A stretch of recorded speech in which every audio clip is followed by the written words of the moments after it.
sounds have power. Now, again, this often will fly in the face of that which we have been taught by our ego mind. The beauty of sound is that there are different dimensions. There's the dimension of the world of form that we all are experiencing, that we're all in, all right? What our bodies and our chairs and our beds and our houses and all of that. There's that world of form, and that's a vibration. It vibrates at a certain speed. And then there's the other level of way, way, way up past that called the etheric level, which is another vibration, the world of thought and the world of spirit. In between there's an intermediary dimension.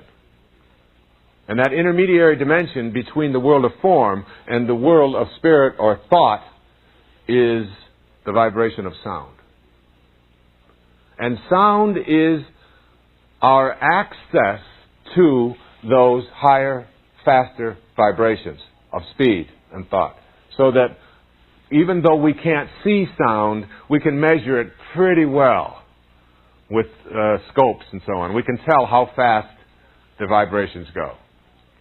Through sound, we can leave the world of form and use it as a vehicle for getting to that level of divine intelligence, which is vibrating at a very, very, like trillions and trillions and trillions of times per second, versus sound, which is between 30,000 vibrations and, say, 16,000 vibrations, whatever it is.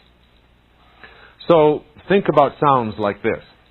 And certain sounds, therefore, have different capacities than other sounds. And there are certain sounds that are associated with this ability to be able to manifest. And if you learn these sounds and practice these sounds and meditate to these sounds, you will begin to access and make contact with the higher vibrational frequencies beyond the world of form. And so what Guruji explained to me is that there are two essential chakras in the body to be concerned with in terms of manifesting. One is called the root chakra, the base chakra, or the sex center. And the root chakra then has a channel, an internal invisible channel that goes from the base chakra to the third eye. And the third eye is the place that is located on your forehead between your eyebrows.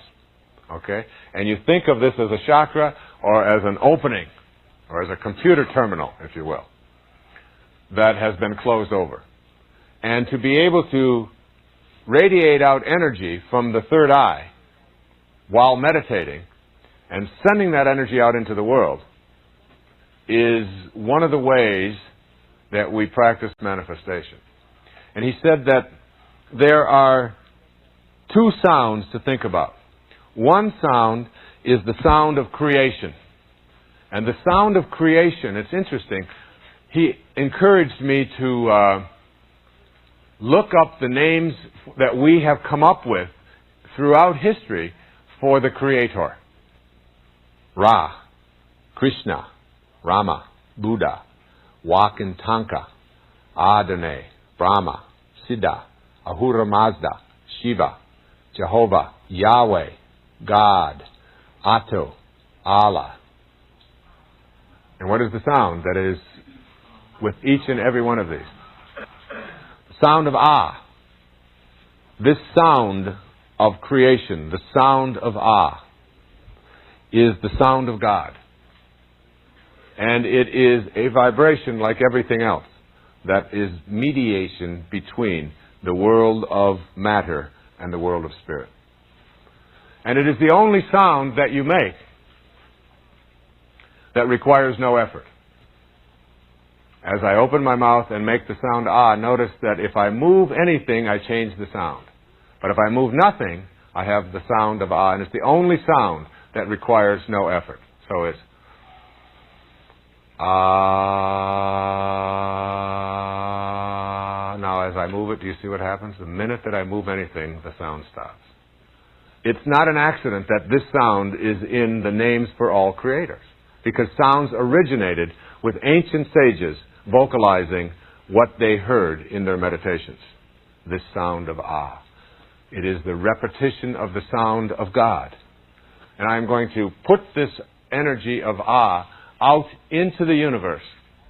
And as I do, I am going to attract to myself through the power of creation. The way that you unite your mind, which is on the left-hand side, with the self, which is on the right-hand side. The way that you do this is through the use of the sound of ah. There's also another sound, and this second sound is the sound of all that has been manifested in the world. This is your meditation of gratitude. If you take anything in the physical plane and reduce it down to its basic sound and put it on a scope and measure that sound, you will hear the sound of Om. The sound of Om. It is the universal sound. It is the sound of gratitude. In the evening meditation, you also repeat the sound of Om.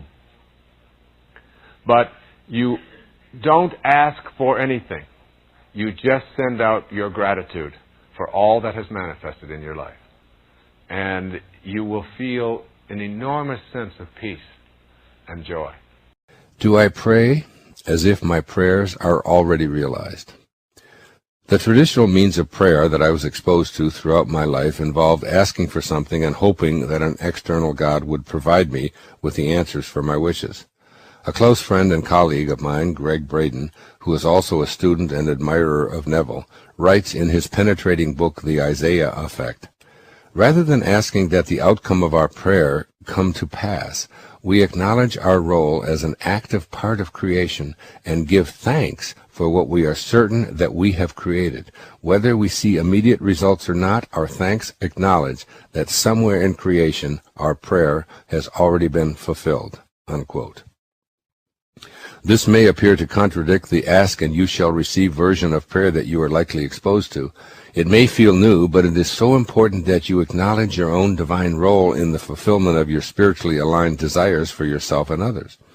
A vision is within your imagination as you enter into your sacred practice of prayer, one that is so strong you can already feel its fulfillment in your own body.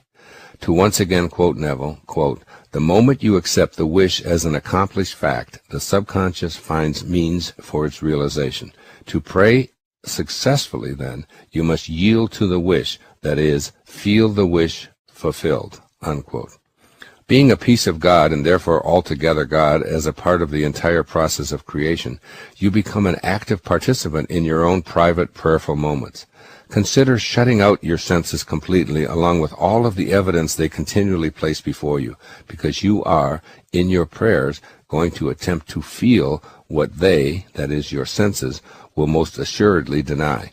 Perhaps describing what I do will help you. When I pray, I always yield to the wish that I have for myself, my loved ones, and the entire planet, and all of its inhabitants, rather than attempting to force my wish or to have God take over and do my bidding for me. In my mind, I see my wishes as accomplished, and I experience what that feels like, savoring the feeling in my body. I stay in a profound state of gratitude. My prayer is without effort. Rather, it is felt as an already accomplished fact. I then act as if what it is I am praying for is my truth, even if my senses and all those about me give evidence to the contrary.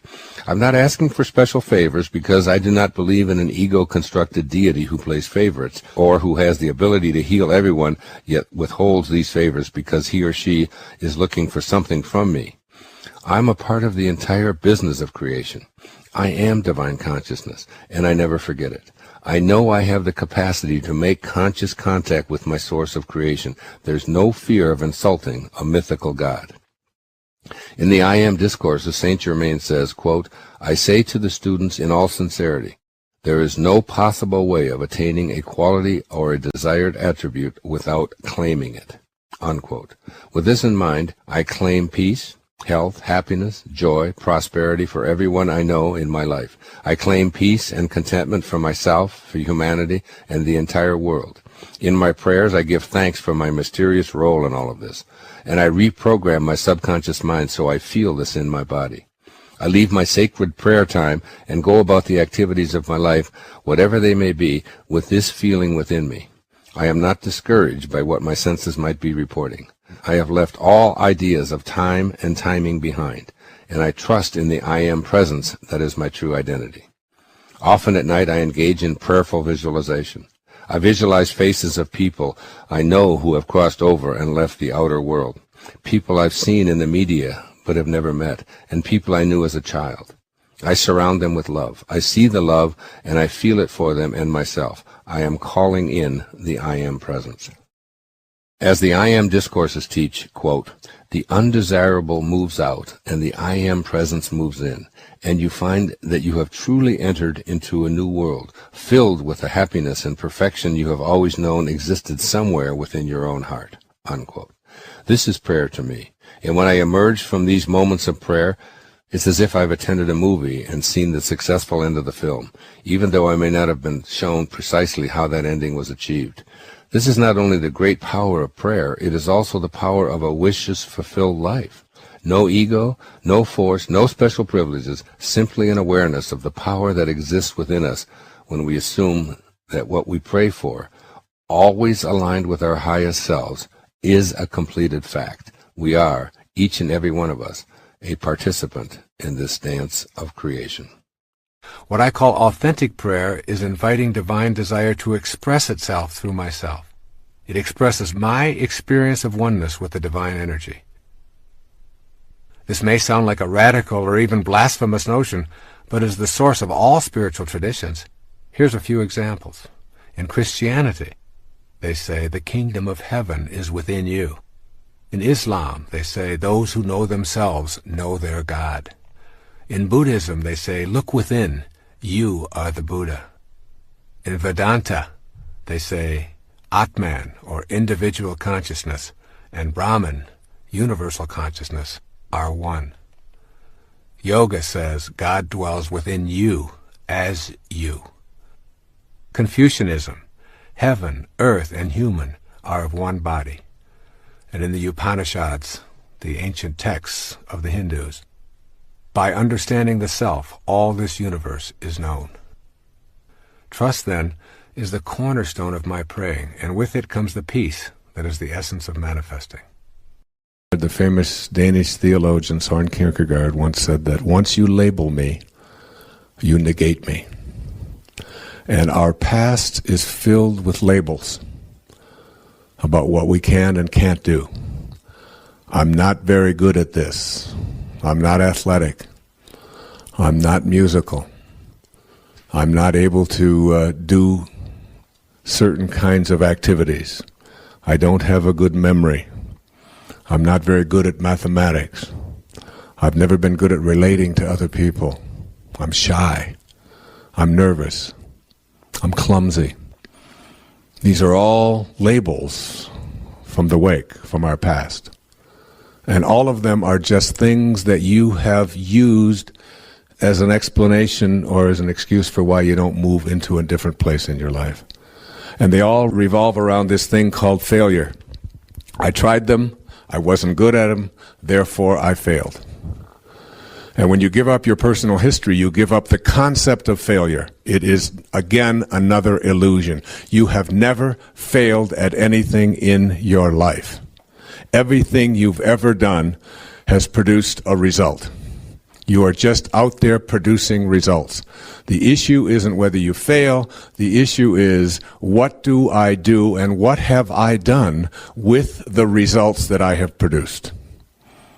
So that if you go to, I love that story that I heard not too long ago of a little boy who was walking, and you know how little boys do it? I used to do it all the time. And you take a softball and you throw it up into the air, and then you have a bat, which is often a stick, it was for us, and you swing at it like this, and the little boy throws the ball up into the air, and he swings, and he misses.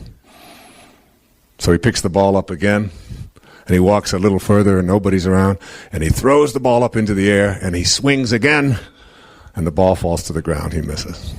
Then he picks up the ball again, and he looks around, and nobody's there, and he throws it up into the air, and he swings his stick. It misses again and hits the floor, the ground. And he responds, "What a pitcher."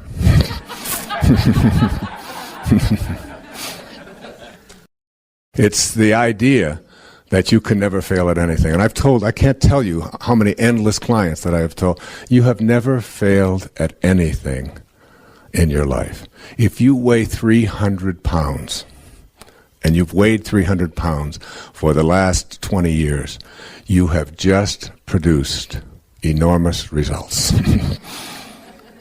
And the question isn't, why am I such a failure? Why have I always been obese? Why have I always been these terrible things that are back there in the past that I'm bonded to, and now coming up with reasons to explain it away? Well, my mother, we have this, and then I'm doing it in response to that, and this is because of that. And you can come up with an endless number of reasons. I was talking about this last night, that my brother and I both lived in the same foster homes and the same orphanage for years. And my one brother is very shy and very reserved and has had a great deal of difficulty. And I've been out there, very public and very outgoing and so on. And both of us can explain our behavior on the basis of the same experience.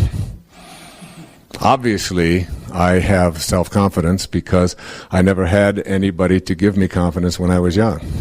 And I was always going from place to place, so I had to go within and rely upon myself. And my brother would say, obviously, I don't have any confidence because I didn't have anybody to give me any confidence when I was young. There was nobody there, so that's the way my life is. And you can explain anything away. But if you're that 300-pounder, you have produced results. The question is, what are you doing with the results that you've produced? What are you going to do about that? Are you going to be a great pitcher and remind yourself of this is a different way to look at that? Or are you going to tell yourself that my personal history is such that there's nothing I can do about it? If you want to walk the extra mile, the path less traveled, give up your personal history. If you don't have a story, you won't have to live up to it. And you can live every moment in the only place where you'll ever come to know what it's like to be connected and united with God. It's the only place God ever is or ever has been. Right here, now. Don't use your weaknesses, your struggles, your difficulties, the things that happen to you as a calling card. Sharing it with everybody else and using it as a way to get sympathy for yourself. If you've been through a divorce, if you're a widow, if you've been through cancer, if you've been whatever it is, don't use that as a way to get attention for yourself. Because what it'll do is it'll keep you bonded back here. And it'll also give you more of an opportunity to repeat and attract the very thing that you're still upset about. If you wish to become a divine, immortal angel, that is, to live your life at meaning from a God-realized perspective, then restore the angelic qualities of your being through virtue and service. The Tao Te Ching, Te means virtue. This, and I underline this emphatically, this is the only way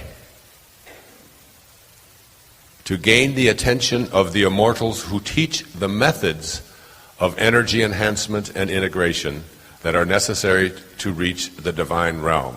This is the only way to gain the attention of the immortals, of the angels, of the divine intelligence, of that which has gone before you, of God, whatever you want to call it. You know that there's guidance out there. You know that when you have passion for something, that passion is really the presence of God within you. When you feel something so strongly that you can't ignore it, that you just have to be it. I hope you're thinking about what your calling is, just what it is, regardless of whether you've actualized it, fulfilled it, whether it's an empty pipe dream, whatever it is. Just think about it. Just think about it. What it is that you feel in here that just won't go away, that calls you to something. And if you want to gain the attention and get the help, the guidance, that you want. This is what Carl Jung meant when he talked about synchronicity, that as you elevate, as you get closer and closer to this divine realm, what happens is that the right people suddenly began to start showing up. The right idea begins to come along. What I call in the film the quantum moment begins to happen, that vivid, surprising, benevolent, enduring idea that comes to you. Now, how does the guidance get here? These angelic teachers cannot be sought out. In other words, you can sit here and meditate all day long and sit here and pray and hope and ask for the guidance of these teachers to come to you, and according to Lao Tzu, you'll never find them. The only way to gain the attention of the immortals who reach the methods of energy enhancement and integration is to start living your life through virtue and service. And when I made that shift and began to realize that my life was really about serving, because that's all you can do. If you can imagine God with hands, just try to imagine God with hands. And ask yourself, what does God do with his hands? What is the only thing that God can do with his hands? The God that you know. The Tao, the source that is responsible for all of creation and welcomes all of creation back. What does God do with God's hands? Creation is already complete, as you'll hear this afternoon. It's already complete, and it's just constantly giving, isn't it? It's just about giving. Does God ever say, I want something back from you? Yeah, I give you life, you got to give me this. But God just says, here is life, here are the birds, here are the trees, here's the sky, here's the water, here's the ocean, here's the universe, here it is. What do I want back? Nothing.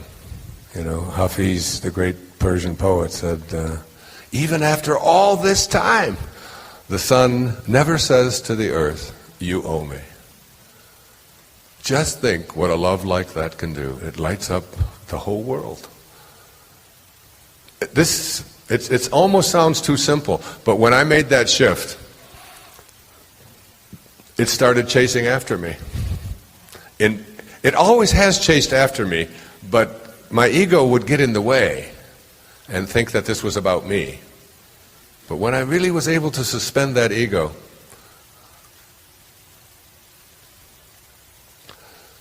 these angelic teachers cannot be sought out. It is they who seek out the students.